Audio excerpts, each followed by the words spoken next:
students, we have started with chapter number 2, that is forms of business organization. The first form of organization which we are doing is sole proprietorship. In the previous video we have completed with the meaning and features of sole proprietorship. Today we are going to complete the merits and demerits. Now starting again with that of meaning of sole proprietorship.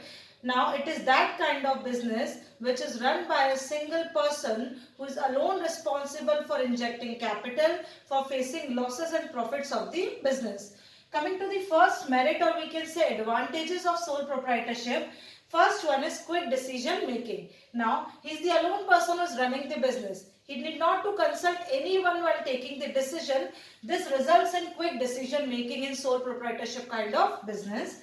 Second one, easy formation and closure. As we have already understood, very less or little or few formalities are required to be complied with in order to start such kind of business. I have given you the example. For example, opening a general store.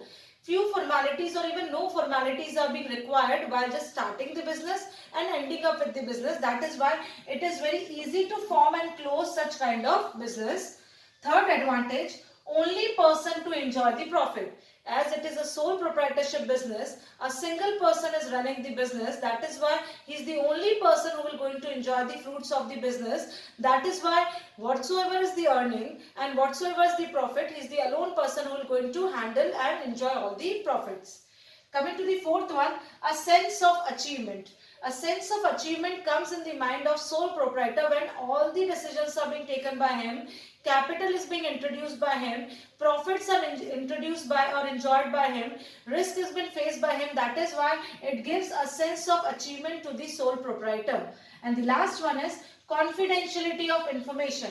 All the secrets of the business lies with sole proprietor only. He not to share any sort of vital information regarding his business with any another person. That is why secrecy or confidentiality of information can be maintained in case of sole proprietorship. So we have done 5 advantages. That is first one, just need not to consult anyone. That is why quick decision making, very easy to form and close such kind of business as very few formalities are there.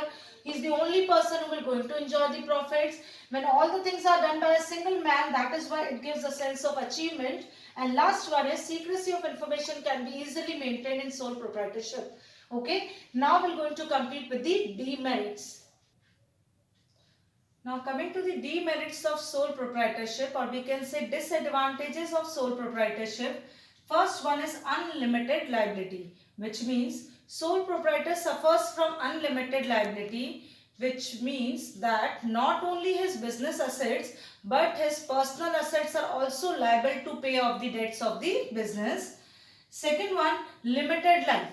The death, retirement, illness or severe illness of sole proprietor will make the life of that business comes to an end. That is why sole proprietorship suffers from a limited life.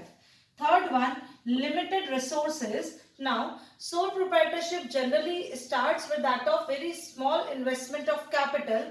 Either these are the parts of the savings of sole proprietor, or he borrows a certain amount of loan from the bank or from his friends or relatives. That is why sole proprietorship business just only suffers with limited resources. Last one, limited managerial ability. Now, under sole proprietorship business, sole owner is the only person who handles all the functions of business, say marketing, selling, accounting, financing.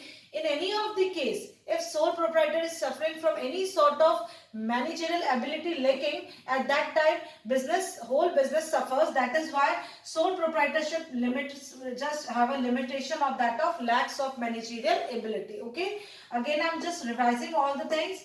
Unlimited liability because not only the business assets but personal assets are also liable to pay off the debts of the business.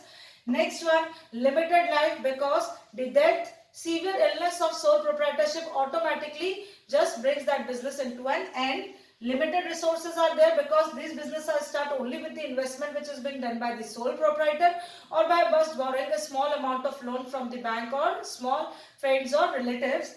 Fourth one, limited managerial ability, which means that all the functions in the business are being handled by sole proprietor. One limitation regarding any one of the function will bring the business into an end. That is why this business suffers from limited managerial ability. So here we have completed with the first kind of business organization, sole proprietorship. In the next video, we are going to take the next kind of business organization. Thank you.